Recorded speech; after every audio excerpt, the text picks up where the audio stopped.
Shepard was asking for it for three. Well, he felt it, didn't he? He was begging. Oh, what a play by Matt Mitchell. To Watson, sees a lane, takes it underneath. Montana three. This is a clinic. This is Aztec basketball. Aztec Nation, what is up? This is Tron. You're listening to the Aztec Breakdown Podcast. I'm doing another Pupcast episode because between the loss to North Carolina and then the most recent news from, I guess, last night for me, I'm recording on Saturday morning, a pod seemed necessary, and I wasn't probably going to be able to get back into the studio until like Wednesday. So we're doing a Pupcast. If you're new, Pupcast is just when I record while I'm walking my dog. So there is background noise and stuff. I apologize for that. We'll talk about some of the stuff later regardless anyways. It's kind of a dark day for Aztecs fans, a little bit. Dark week maybe. Not the darkest of days, not the darkest of weeks. And I do feel like it's worth mentioning that dark days for Aztec fans are better than most days for most other fan bases, right? I if only for myself, I think it's important to note that. But regardless, still not the kind of week that we wanted to have here at the beginning of this March Madness spectacle.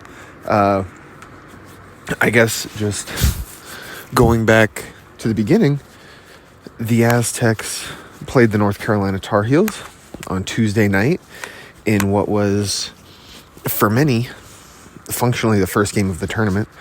The game before it, I forget the two teams that played in it by this point because there's been so many other games. But the game before it was an exciting game with a late comeback and late big-time shots being hit. If you missed it, you missed out on a good one.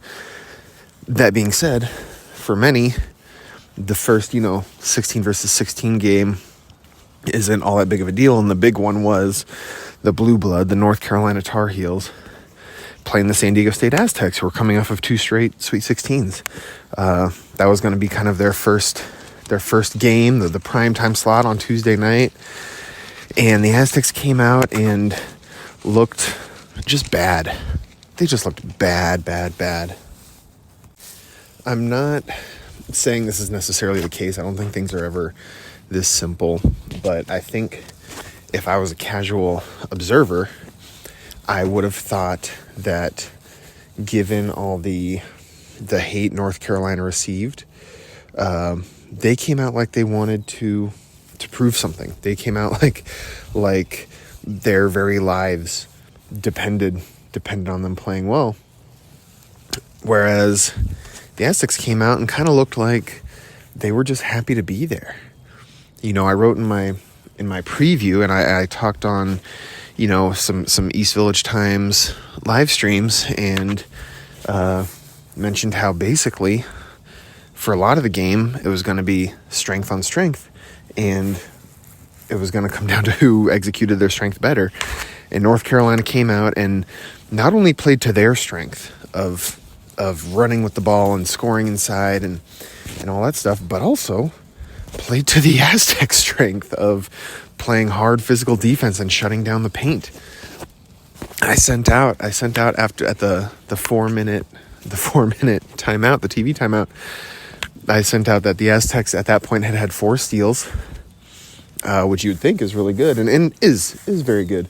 But they'd had 4 steals and were losing 10-6 in the first 4 minutes, and that it might be a long night. And it turned out it was.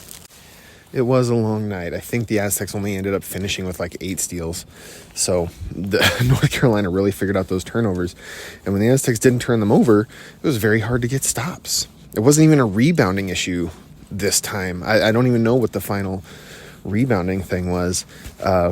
North Carolina was just hitting all of their shots. It was crazy. And it was very non-representative what Aztecs defense usually is. Like I remember at least 4 different occasions where guys seemingly just ran down the middle of the lane and got an uncontested layup. And I was like, that happens maybe once a game, maybe, right? But 4 times in one game, and there were probably more that I just didn't realize or don't remember or whatever. It just wasn't the team that we had come to know and love over the course of the year. I don't want to harp on it too much. I do think that all things considered, the year was still a good year.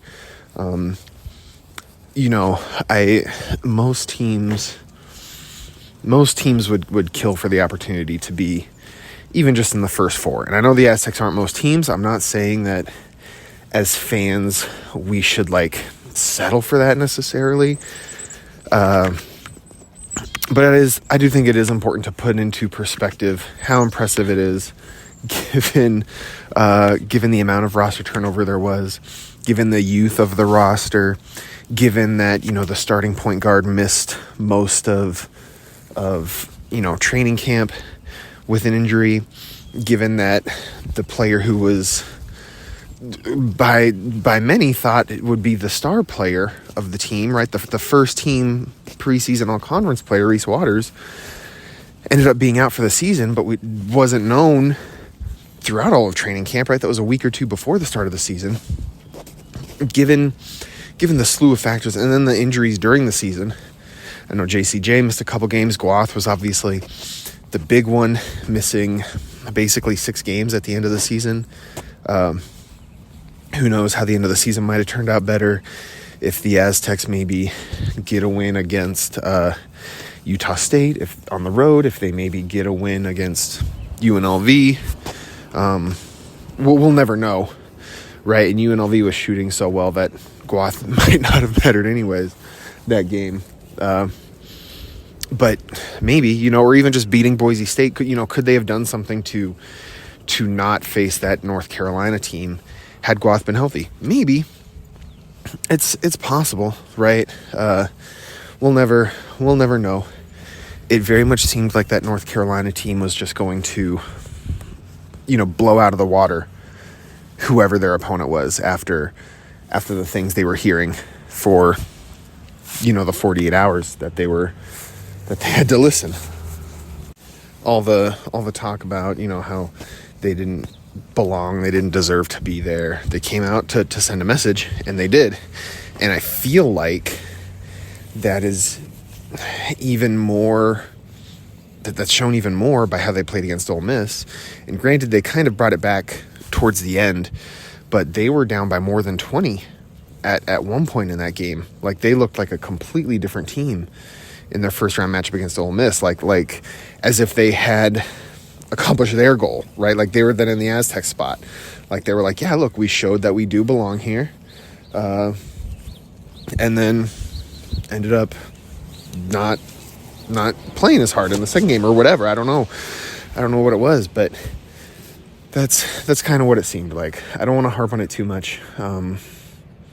Yeah, like I said, I think overall, based on the preseason expectations, like, I kind of thought this would be a round of 64 team, first round out, and then hopefully this next season coming up would be the big one, hopefully. And that can still happen. But they basically hit that, right? I mean, the first 4 isn't the round of 64 if we want to get technical, but for all intents and purposes, they basically did at least what my preseason expectation was. Maybe others had different expectations, but from that point of view, the season was, not an A+ season, but one where they hit the goal, basically. And like I said, given all the context, that's a good thing. Moving on from that, obviously the questions are where do we go from here? And I had been working on a piece, mostly in the airplane on the way home from the Mountain West tournament. I actually started kind of pre-writing it, and I was working on a piece, and I hadn't quite figured out how to strike the right tone and how to go about it. And especially after the North Carolina game, it was tricky, but I was working on writing a thing. And basically the message was, that the priority for the offseason needs to be retention and then development, right? Which felt kind of weird to say after the North Carolina game when everybody came out so flat. But I don't think you should judge a team based on their worst game of the season, right? Just like you shouldn't judge them based on their best game of the season. And so I was of the opinion, and still largely am of the opinion, that try and keep as many of the players on the roster as you can and develop them and get them better. This coaching staff has shown that they can develop players. Not everybody develops at the same rate or the same amount, but they've absolutely shown, in my eyes, that they can develop players. And if players come back with another offseason to get better and they have the foundations of the chemistry that they've built this year, I think it can be a good team with some player development. If everybody takes a step forward, well, it doesn't even literally need to be everybody, just if most players take a step forward, right? If Miles Byrd comes back and is more of a efficient and consistent scorer this next year, that's great. If Reese Waters comes back and is 80 to 85% of the player we saw through the first 12 games of the last season he played in, that's great. More is obviously better. He's obviously a tricky one because he had the great start of the season and then got hurt and then was never quite the same. And so I'm hesitant to know for sure what we're going to get out of him. But if it's closer to the start than it was to the end, then that's a good sign, right? If BJ Davis comes back, he has another year now of experience and getting used to the speed of the game and stuff. If he comes back and turns into an elite kind of 3-and-D 2-guard, ups his shooting percentage a little bit, is maybe able to shoot off the move better, and just continues to just be a hound on defense, that's great, right? Taj DeGorville, if he comes back and he's shown kind of a natural feel for passing, if he comes back, adds some scoring to his game, some efficient scoring to his game specifically, and continues to work on his defense, right, that's great. I still think that is the priority. Now, that is offset some, to a certain degree, by the news that came out Friday night that Nick Boyd is transferring out of the program. It's very disappointing news, and especially because, I had been saying for a while that, it's great that Miles Byrd said he's going to test the NBA waters, but he's not entering the portal. If he doesn't go NBA, he's coming back to San Diego State. That's great. And Reese Waters said he's not entering the portal. He's coming back to San Diego State. That's fantastic. And it seemed like Nick Boyd was kind of in that same area. He hadn't said anything publicly, but all indications were that he was coming back. In the post-game press conference, he had talked about, we're coming back and we're going to get back in the gym and stuff, and work on next year. And it seemed very much like all the implications were that he was staying. And apparently, Mark Ziegler reported that not that long ago, he was privately telling people that he was indeed coming back to San Diego State. So I was very surprised and shocked and saddened to see that Nick Boyd has announced that he is going to enter the transfer portal. I understand guys have to do what they feel is best for them, right? Nick Boyd probably isn't an NBA player. So transferring likely to a school that plays in a higher conference, has tougher competition, on the off chance that he can show that maybe he deserves an NBA look, and then also just getting more money, right? This is probably the biggest basketball paycheck he's going to get in his life, and it's hard to turn down. It genuinely is. It's hard. It's we have this conversation every offseason, but if somebody came up and offered you, twice, 3 times, 4 times as much as you get paid now to do the same job somewhere else, how many of us can genuinely say no, we wouldn't do it because we're loyal to our company, we're loyal to our whatever we do, right? That's a hard thing to say. So I get it, but it is absolutely disappointing. It's okay to be sad about it, upset about it, especially because of the not knee jerk, the whiplash of it all, of like 2 or 3 days ago, he's talking about like, yeah, we're going to be back. And now it's like, oh, actually there's no we there. It's sad. And it was very nice to think like he's going to be probably a really good point guard this next year. Now he's gone. So the Aztecs will need to find another one. I mentioned Taj DeGorville earlier. I'm sure he will be in the mix in training camp, assuming he stays, because he was kind of the backup ball handler, and there was like Wayne McKinney right there, but it was actually Taj DeGorville doing the ball handling responsibilities. So we'll kind of see how that goes. If Taj can earn his way into a starting spot, I'd guarantee that they're going to look for another ball handler anyways. It'll just be, and I guess ultimately you want to get the best one. The tricky part comes where Ziegler had mentioned in the article that it sounded like all the other players were more leaning towards staying rather than going. We won't know until the portal closes. The portal, as I'm recording this, is open today, March 22nd. We won't know until the portal closes who's staying and who's going. But it's encouraging to hear that most everybody's probably staying. The way it was written made it seemed unclear to me, due to the way it was written, whether everyone also included Magoo and Guath or not. It could have been everyone that hasn't entered the portal yet, or it could have been everyone besides Boyd and Guath. I think both of those were equally likely, and if I were to guess, I would guess it's the latter. I would guess it's everyone outside of Boyd and Guath. Guath is going to be in a similar situation where, he can come back to San Diego State and kind of trust the process, or he can get likely $1 million offer, because good big men get offered that much money in college. JT Toppin just last year got, I think it might have been more than $1 million, but it was at least $1 million offer to play at Texas Tech, and took it, and it worked out great for him because now he's also probably going to get drafted into the NBA. So he kind of got the best of both worlds.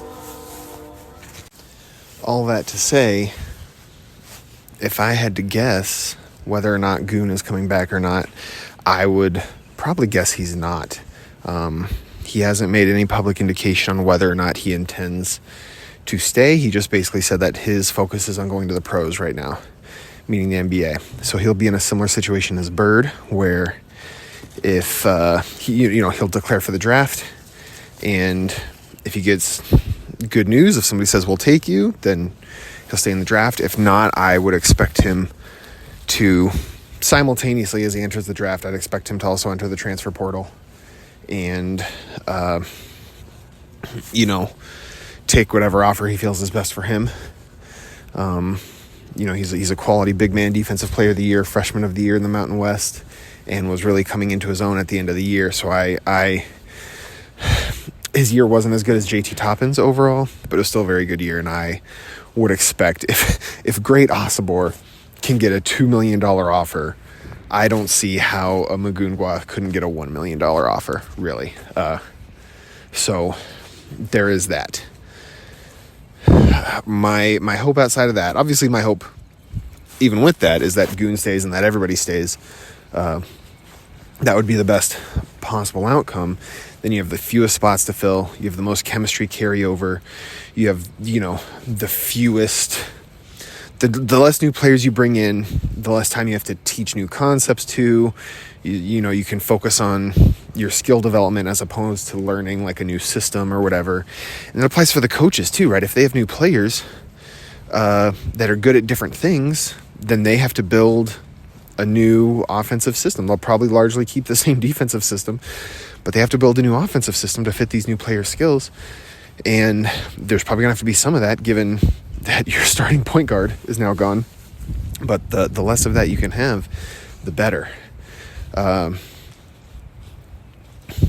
Yeah, it's a tricky time in college athletics, between the portal, between NIL, and I'm not even necessarily saying any of these things are bad, but it does make it tricky as a fan, because we form these parasocial relationships with players, and as with all parasocial relationships, they only go one way. And so it's hard to truly get invested in a player when you don't know if they're going to be there for more than a year or not.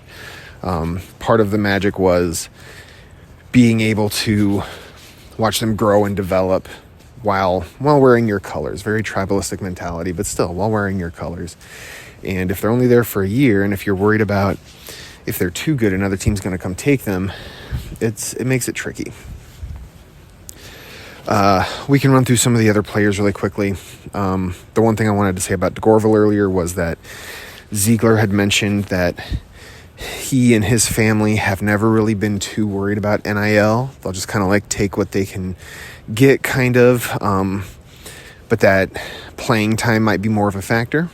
And so, that could make, if you're trying to keep DeGorville, that could make whatever guards you target a tricky proposition. I would expect, though, that can be figured out and ironed out. Even if DeGorville technically is still coming off the bench, Dutcher likes to have multiple ball handlers on the floor at any given time. And so you could, in theory, bring in another guy who's a more traditional point guard to kind of lead the show this year, and have DeGorville come off the bench but get a good amount of minutes off the bench. And then potentially he could be the point guard of the future after that. You could do that. It's, once again, planning 2 or 3 years into the future is tricky because you never know what's going to happen, but that could be a thing. None of the other guys have mentioned anything, but it seems like from the reporting, and it wasn't just this last report, but from comments made in the middle of the year too, that like guys were realizing that the grass isn't always greener on the other side. And it would not surprise me if there was talks among guys, especially guys like from last year, talking to someone like Elijah Saunders, who transferred to Virginia, and then the head coach left like a week before the season. What a bummer that would be, to go to a new school and be excited to play for this new coach, and then the coach leaves. Maybe even to a lesser extent to Micah Parrish, who left to play at Ohio State, probably got a lot more money to play there than he would have as an Aztec, and had a good individual season, but also didn't make the tournament, whereas the Aztecs did. Probably faced a lot more losing, right? And so having to hear about that, those are little factors to balance, and it's not all that different from how we might need to balance it in real life, right? If you get a new job offer, you need to balance, well, will it pay me more versus what's the quality of life going to be like? Maybe it pays you more, but you have a much longer commute, and now you have less time to spend with family or friends doing fun things. Maybe the job pays you a little bit more, but is way harder, and so just takes a greater toll on your mental health. These are things, and I just bring those up as examples to kind of humanize the decision, right? That money is, even in those examples, probably one of the biggest factors, but not always the only factor. So those are things to consider. DeGorville, Compton, BJ Davis is a guy who will be interesting to watch, because he started at the 2 guard all year, and next year Reese Waters is coming back, and that's probably where Waters will go. So he will have to make a similar decision of, figuring out these things, right? The money, obviously, but also playing time, starting spot. Is there a way that they can both start? Absolutely, right? You could bring in a new point guard, still have BJ Davis start at the 2, play Reese at the 3, play Bird at the 4, and somebody at the 5, right? We can plot Guath in there for now, even though I would expect wouldn't be there. But like, it's possible, right? The Aztecs have gone small before. They played Keyshawn Johnson, 6'7", at the power forward spot.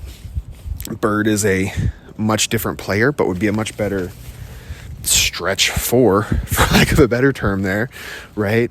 They played Matt Mitchell, who's 6'6", at that spot. Mitchell was obviously bigger and stronger and like a better rebounder and stuff, but I think Bird could do it.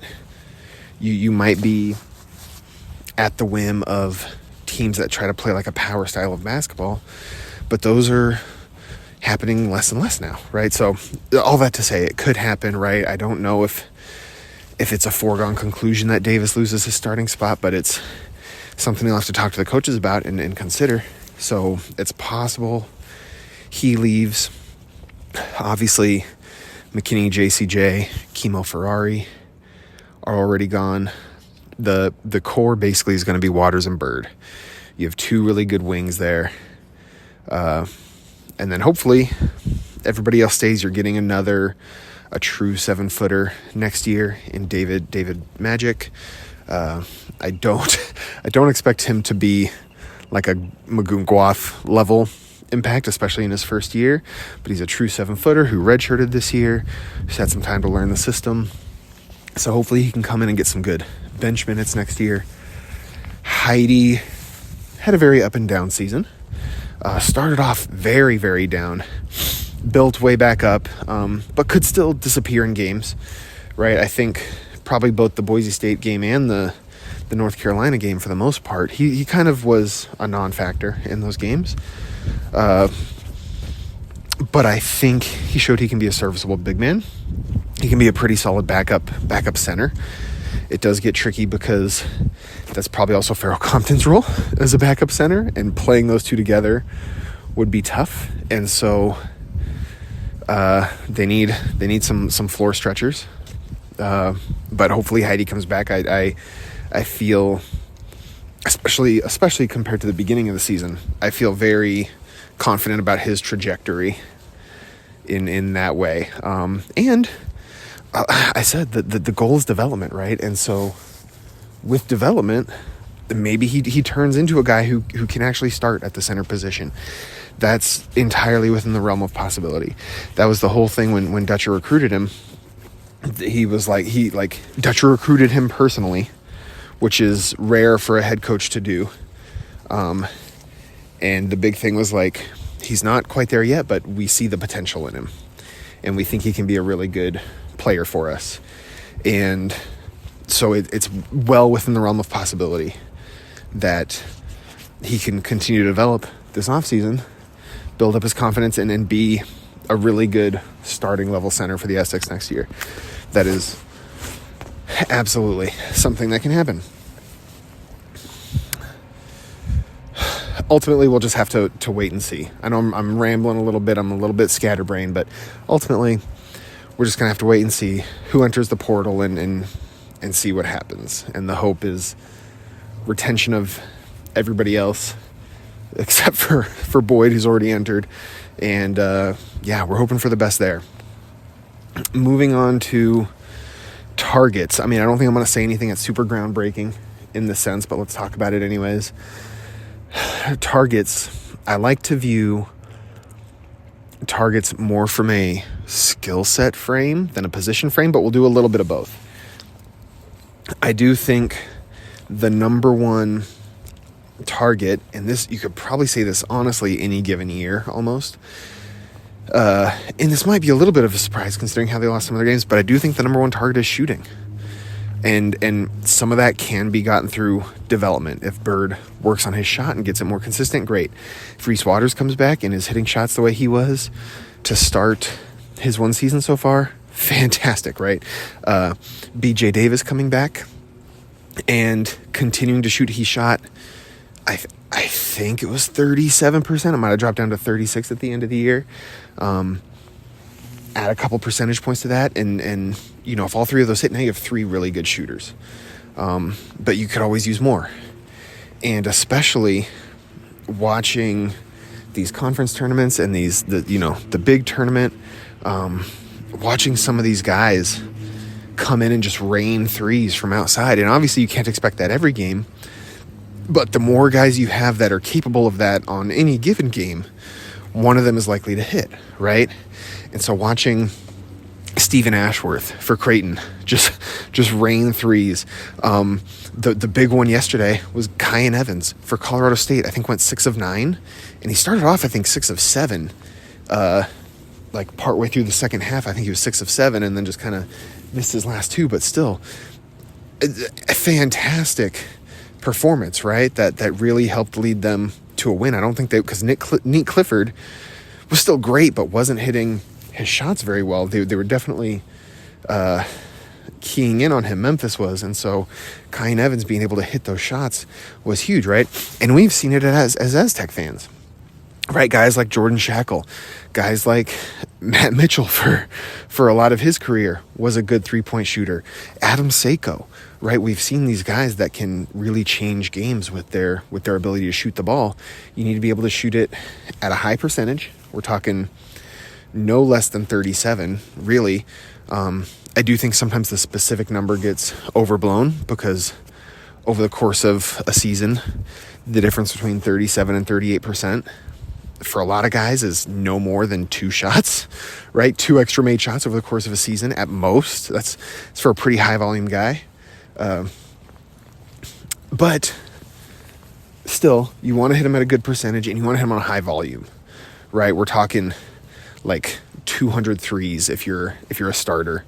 At the very, maybe not 200, maybe 150 threes if you're a starter, and like 100 if you're a bench player, right? You want to be taking a lot of threes because that's going to generate that gravity. And if you show you can hit them enough and you take a lot of them, guys will have to go out and cover you. And that's so important because we saw in the last 2 games, both against Boise and against North Carolina, how quickly they were able to close off the paint to stop guys like Boyd, like Bird, from driving and finishing at the rim, right? They were able to just close that off so well and take that away. And the Aztecs couldn't do anything about it because they couldn't hit any outside shots. So you need a couple guys really who can do that, who can hit those shots.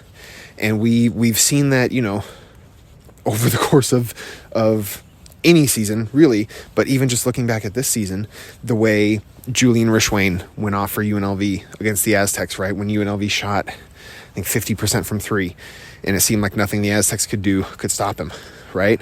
He obviously didn't do that every game, but if you get a guy who can do that in the biggest games, that's hugely beneficial, obviously. Right? Latrell Davis, to a lesser extent for San Jose State, doing that. Obi Agbim for Wyoming was a fantastic guy at doing that. So lots of names we could pull up. That to me is the biggest need. And that's a need. You can put that skill at any position and it helps the team. It literally does not matter what position it's at.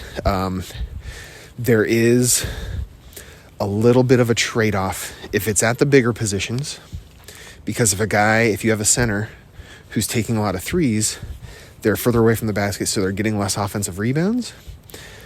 But I think most coaches would take that. They would take that trade-off. If it's obviously going to depend, but I think you probably take that. But especially the perimeter positions, your guards, your wings, you take that shooting and you run with it, right? It makes everything else on offense so much easier if you have guys that can shoot the ball. So that's number one. Obviously, defensive rebounding is going to be a big priority in the offseason. It should be, even if Magoon Guath decides to stay. Rebounding should still be a major priority. And it's, once again, rebounding more or less can come from any position, right? More or less, we can go through another list of guys, right? Jamal Franklin was 6'5", and I guess at times he played the power forward position technically, but like he's more of a wing player, and he still led the conference in rebounds, right? So if you get a guy like that, great. We can go more recent. David Roddy's another 6'5" guy for Colorado State who led the league in defensive rebounds. Nate Clifford, 6'6", as a wing, led the league in defensive rebounds. So I'll say it's another thing that can, in theory, come from anywhere, but ideally you want a couple bigs that can really do it. Guath was really coming into his own. I was pretty critical of him early in the season about his lack of rebounding because he would go for the block and get out of position for the rebound. But towards the end of the year, he really found a really good balance. I truly believe that. He found a good balance of kind of knowing when he should go for the block, when he can actually get it, right? Versus when to get into a good box out position and get in a good spot to grab the board. He really figured that out. And so, I mean, once again, hopefully he stays. But assuming he doesn't, the Aztecs will probably need a couple guys that can really go and control the glass, especially on the defensive end. Offensive glass would be fantastic as well. And hopefully that's something that Heidi can stay and take a step forward in both those regards, honestly. But still, gonna need a couple guys to do that. I do think in the ideal sense, you can get at least one big man. They probably, I wouldn't be surprised if they want two, honestly. I think you definitely want two if Guath leaves. You definitely want two then. They might want two anyways. But I think if Guath leaves, you definitely want two. And in the ideal world, both of the big men you get, regardless of whether you'd call them a power forward or a center, in the ideal world, both of them would be capable of doing both those things.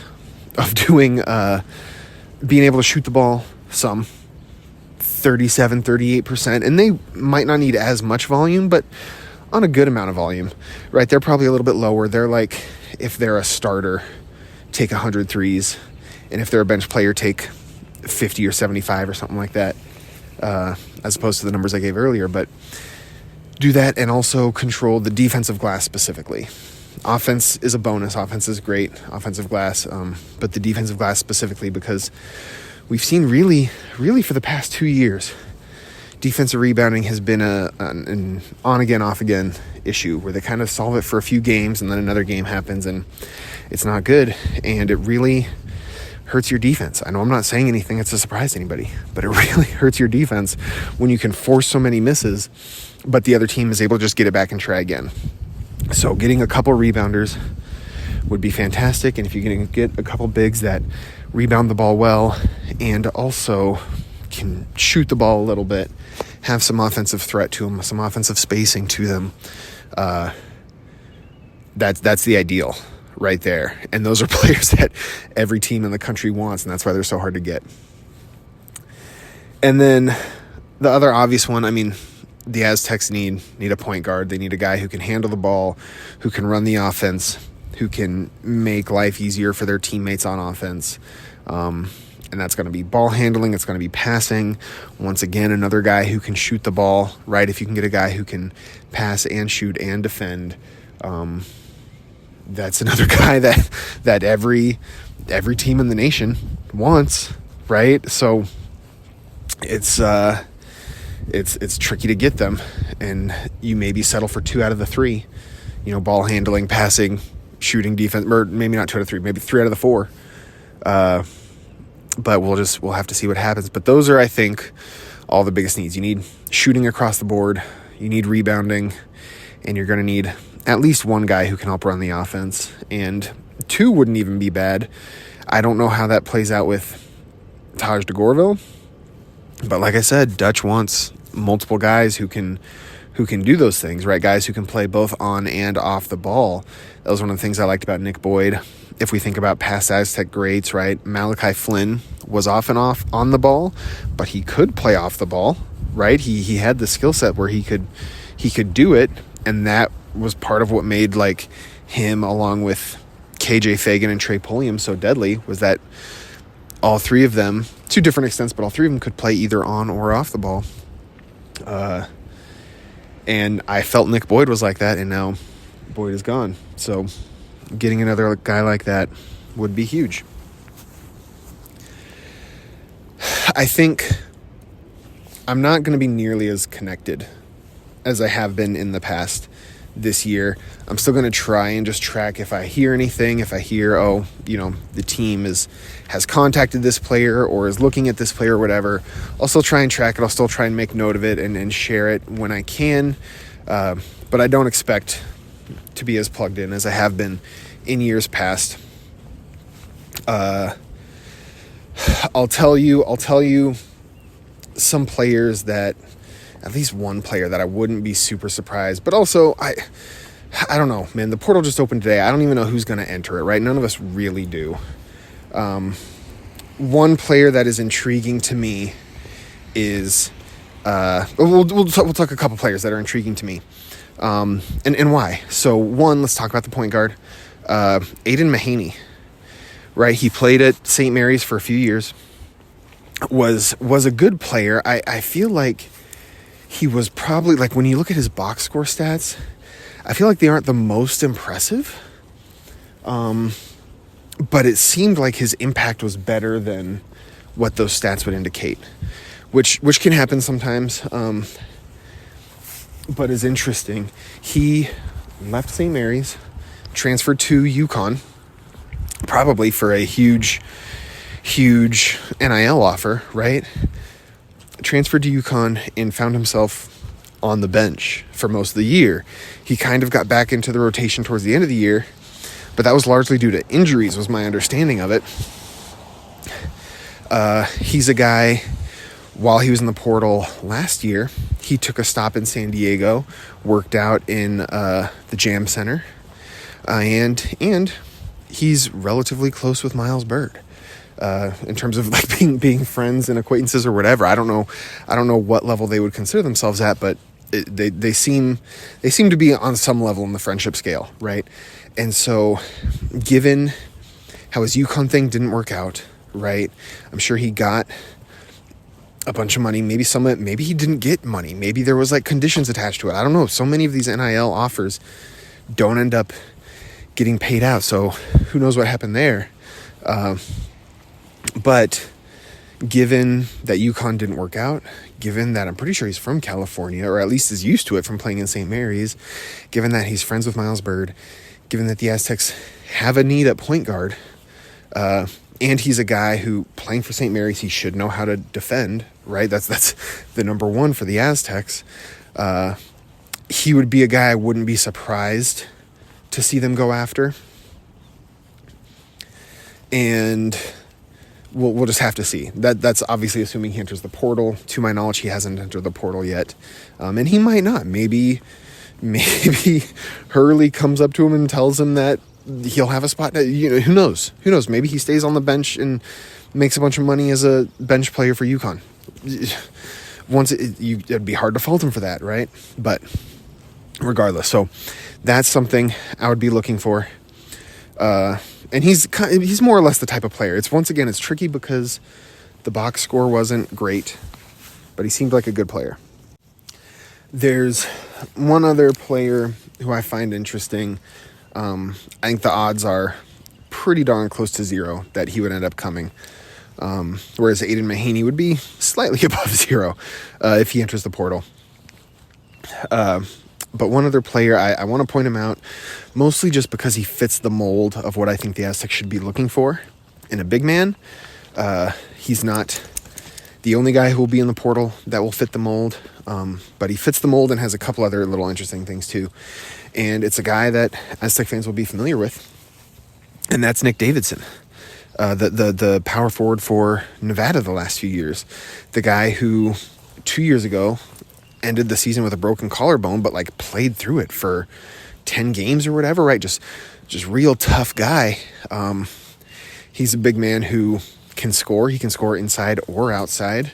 I don't remember off the top of my head what his shooting percentage was. It wasn't elite, but he could do it.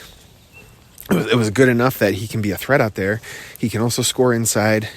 He had some rim protection. He got, more than a block a game. And he's a good rebounder. Not so much on the offensive side, but on the defensive side, his defensive rebounding percentage was better than anybody who played for the Aztecs this year. And so he's one of those guys who would check off all those boxes. And another thing that made him interesting to me is that he played ball in Southern California. He played ball for Mater Dei High School. And so not exactly San Diego, probably closer to LA, but still Southern California. And so if I was Coach Dutcher, I would absolutely be reaching out to him, right, and seeing if he wanted to just change to a different Mountain West program that has had more success recently. Probably more NIL than Nevada has, I would have to imagine, but who knows. I wouldn't expect Davidson to do it.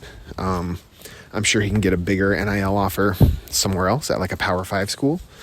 I'm positive. And I also believe that he probably, wherever he ends up, he's probably going to end up at the same place as his younger brother. His younger brother had committed to play for Nevada. And when Nick Davidson said he was going to enter the portal, his younger brother decommitted from Nevada. So likely they want to go to the same place. And I think that would be worth it, honestly. If I'm the coach, that's not a deterrent for me. His younger brother is also like a power forward type player. So you get another young big man potentially. The tricky part would be there's probably not a lot of minutes available for the Aztecs. Maybe if Guath leaves, that would open up some minutes, but you would already have, assuming even if Guath leaves, you would already have, and everybody else stays, you would have Heidi, you would have Compton, you would have Magic. I guess it's 3, and then, you're looking for a 4th who would presumably be Nick Davidson, which would make the younger brother probably be 5th in line. That's not even counting DeMarshe Johnson, but he gets in the rotation few enough that, God, words are hard. He's out of the rotation enough that, like, you probably don't need to worry about him too much. But the younger brother would be the 5th big. Maybe that's not the situation they want. Maybe they want to both legitimately be on the court at the same time. That could be a possibility. We'll have to see. But between the Southern California connection, he knows San Diego State as a program, having faced them, and mostly just wanted to highlight him because he's kind of the archetype that we would be looking for, that I would be looking for at the very least. If the Aztecs can get a player like him, that would be great. So wanted to highlight those 2 players, Aiden Mahaney, Nick Davidson. Those are the kind of players I think you're looking for. I don't know if they should go after a wing or not. You have Waters and Bird already as 2 kind of star wings, and then DeGorville has wing size, even if he ends up playing more of a point guard type of role. He has the wing size to make him versatile. And he could be, you could, because of that, have him guard an opponent's shooting guard or small forward or whatever, but then also be the main ball handler, and that lets you have a point guard who can work off the ball, right? Similar to how like Wayne McKinney did this year. Just hopefully one that's a better shooter, I guess. No shade on Wayne McKinney. He had some great moments, but just as a point of reference, I don't know if you want a wing. I guess obviously you get one if they check one or more of those boxes, if they have ball handling, if they have shooting especially, and if they can rebound the ball well. If they do one or more of those, maybe you do go after them as a wing. But that's I think that's the show for today. I think that's what we got. We'll obviously continue to talk about this as the off season goes on. Sorry about that. We'll continue to talk about this as the offseason goes on. I'll keep you posted as best as I can on developments, but more so what my thoughts are about the developments. And other than that, I think that does it for this one. Aztec fans, thanks for listening, and I'll catch you next time. On the floor, it's Butler with 2 seconds. He's got to put it up, and he wins it with the jumper. Mitchell's feeling it. Now he's feeling it even more. What it do, Matt Mitchell? Shackle to Flynn for the win. It's good! Oh, Malachi Flynn! Over the rim. 2 to go. Butler has to put it up for the win. Butler sticks it at the buzzer. And a steal. Darion Trammell will coast in for the layup. Franklin with 2 seconds forces the shot. It's good. The Aztecs advance. They've won it on the shot by the player of the year. Miller, he put it behind his back. It's taken away by Butler. Lob it up. Lob it down. Big finish. Keyshawn Johnson. Now we have tasted it. We're coming back. We're coming back.